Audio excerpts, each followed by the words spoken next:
샬롬 반갑습니다. 12월 6일 수요일 새벽 하나님께 올려드립니다. 나 무엇과도 주님을 함께 찬양 부르십니다.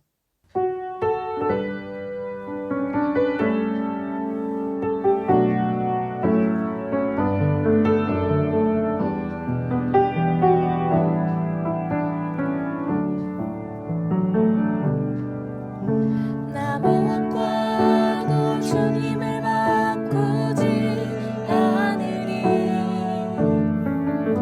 다른 어떤 은혜 구하지 않으리. 오직 주님만이 내 삶의 도움이시니 주의 얼굴 보기 원합니다. 주님 사랑해요.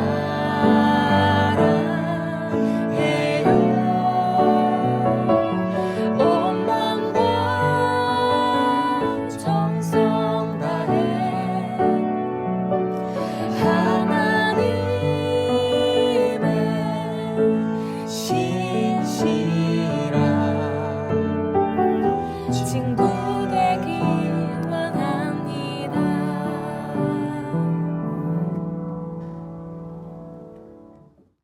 오늘 말씀 고린도전서 1장 10절에서 17절, 고린도전서 1장 10절부터 17절까지입니다. 함께 읽겠습니다. 형제들아, 내가 우리 주 예수 그리스도의 이름으로 너희를 권하노니 모두가 같은 말을 하고 너희 가운데 분쟁이 없이 같은 마음과 같은 뜻으로 온전히 합하라. 내 형제들아, 글로에의 집 편으로 너희에 대한 말이 내게 들리니 곧 너희 가운데 분쟁이 있다는 것이라.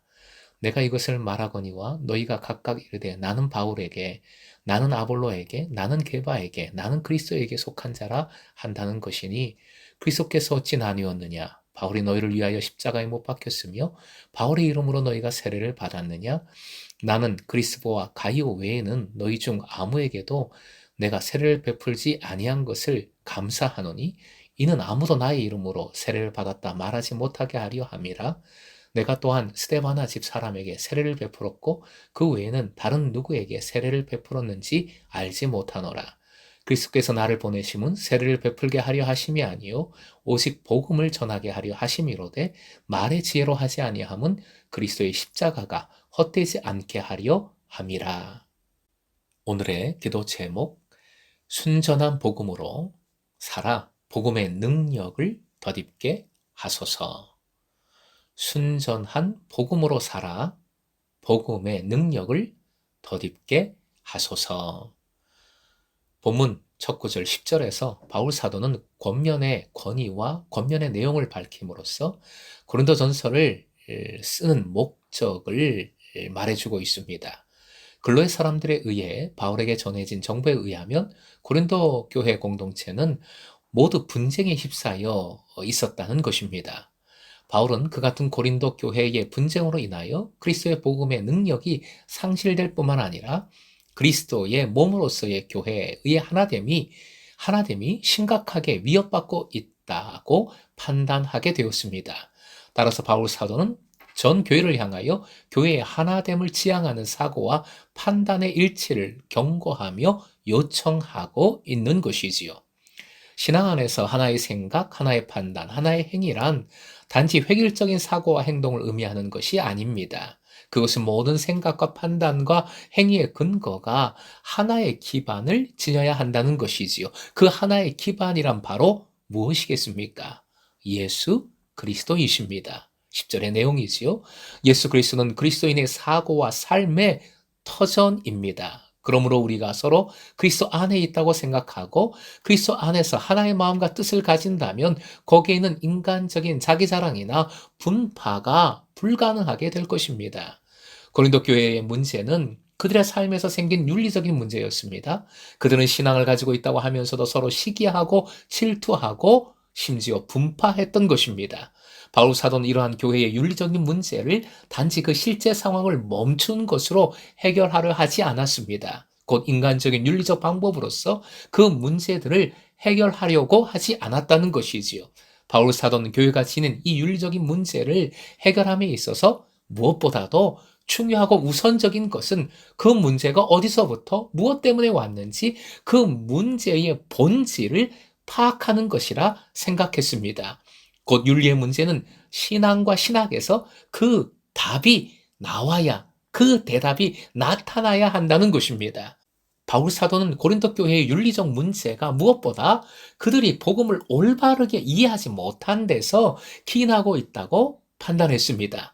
그래서 먼저 바울 사도는 고린도 교인들로 하여금 신앙 안에서 자기 자신을 되돌아보도록 13절 몇 가지 신앙적이고 신학적인 질문을 던지고 있습니다. 신앙적 본질에 대한 바른 이해와 그에 따른 자신의 문제에 대한 바른 인식이 새로운 출발을 가능하게 해준다는 것입니다. 바울이 사도로서 노심초사하며 가장 염려했던 것은 무엇보다 자기 자신으로 말미암아 십자가의 복음이 올바르게 증거되고 있는가에 관한 것이었습니다. 그리스도께서 자신을 사도로 불러 이 세상에 보내신 것은 바로 복음을 증거케 하기 위함이라고 믿었기 때문이었지요. 그것도 십자가의 복음을 선포하는 것이 그의 사명이라 생각했습니다. 또한 이러한 바울의 정체성, 자의식은 바울 사도로 하여금 언제나 사도로서의 바울이 될 수 있도록 강력하게 이끄는 요인이 되었습니다. 본문의 핵심은 우선순위의 문제라 할 수 있습니다. 복음의 우선순위입니다. 바울 사도의 이해에서 볼 때 복음 선포자의 이름이 복음 선포의 내용인 예수 그리스도보다 더 위에 있는 것은 말도 안 되는 것이었습니다. 바울의 입장은 분명했습니다. 모든 선포자들은 교회에 속해 있고 교회는 예수 그리스도께 속해 있다는 것입니다.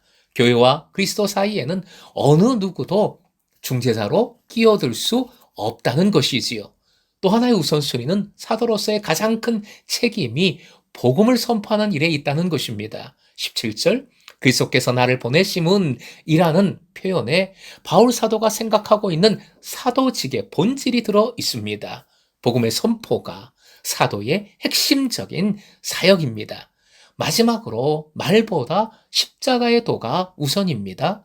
복음을 선포한다는 것은 그 선포의 양식과 방법도 복음의 내용인 십자가의 말씀에 적절해야 합니다. 맞아야 합니다. 내용과 형식이 분리될 수 없습니다. 복음의 선포는 말의 지혜, 곧 세상적인 지혜가 아니라 오직 십자가로 전해져야 합니다.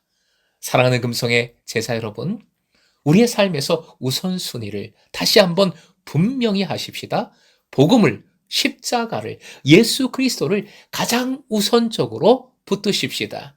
이 말은 길거리에서 십자가 들고 예수 천당 불신 지옥을 외치라는 것이 아니지요. 오히려 복음의 우선순위를 확실하게 붙들 때 우리는 더욱더 소그룹 나눔을 잘할 수 있습니다. 더 신실한 예배자로 주님을 예배할 수 있습니다. 공동체에 더욱더 온전히 헌신할 수 있습니다. 더욱 새로운 모습으로, 더욱 탄력적인 방법으로 십자가의 복음을 증거할 수 있는 것이지요. 그리고 무엇보다 이 우선순위가 분명할 때 우리는 말만 하는 사람이 아니라 복음을 행하는 삶을 살게 됩니다. 십자가로 살게 되는 것이지요. 그리할 때 무엇보다 복음의 능력을 덧입는 그 은혜를 누리게 되는 줄로 믿습니다. 오늘도 순전한 복음으로 십자가로 예수 그리스도로 살아가는 금성의 제자 되시길 주님의 이름으로 축원드립니다.